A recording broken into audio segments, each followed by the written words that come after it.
The spiritual path daily में आपका स्वागत है।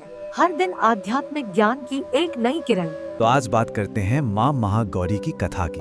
पता है, ये सिर्फ एक कहानी नहीं है, इसमें छिपा है एक बहुत गहरा सबक, मन की शांति और सच्ची सुंदरता का। चलिए एक सवाल से शुरुआत करते हैं जो हम सबको खुद से पूछना चाहिए। क्या हमारा मन सच में शांत है, या फिर सब कुछ बाहर से ठीक ठाक दिखता है पर अंदर कहीं ना कहीं एक बेचैनी सी रहती है? यही तो वो सवाल है ना कि भाई ये शांति मिलेगी कहाँ, और ये जो सच्ची सुंदरता की बात होती है वो आखिर है क्या चीज? इन सारे सवालों का जवाब हमें मिलता है माँ महागौरी की इस अद्भुत कथा में।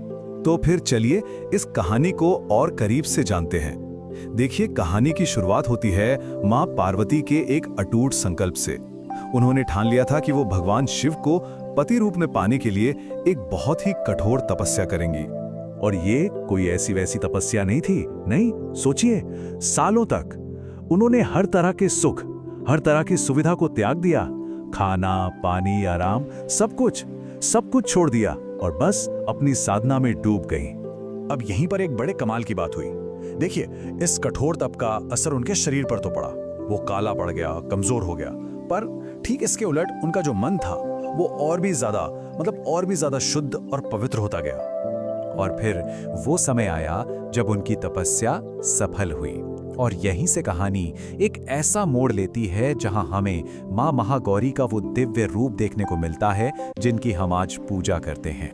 उनकी जबरदस्त तपस्या से खुश होकर भगवान शिव खुद प्रकट हुए और उन्होंने पवित्र गंगा जल से माँ पार्वती का अभिषेक किया। उनकी तपस्या की वजह से जो भी धूल और कालिमा शरीर पर जम गई थी उसे धो दिया।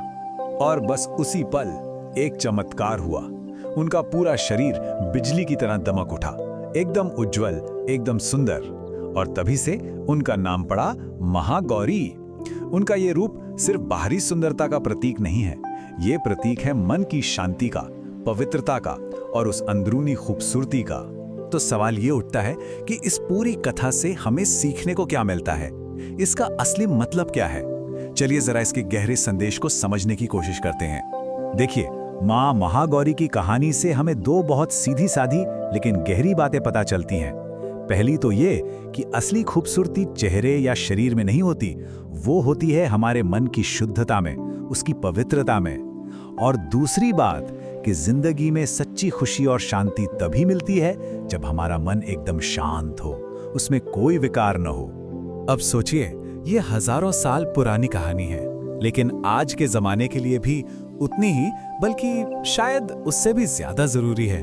तो देखते हैं कि आज के लिए इसमें क्या सबक छिपा है। आज की इस भाग दौड़ वाली जिंदगी में हम सब क्या करते हैं? हम खुशी ढूंढते हैं बाहरी चीजों में, है ना?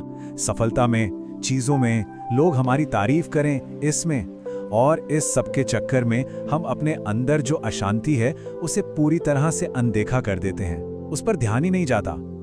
और महागौरी की एक कहानी हमें बस यही याद दिलाती है। एक सीधा सा मंत्र है, अपने मन को शुद्ध करने पर ध्यान लगाओ। शांति और असली खुशी वो तो अपने आप चली आएगी। ये एक ऐसा विचार है जिस पर हम सबको जरूर सोचना चाहिए।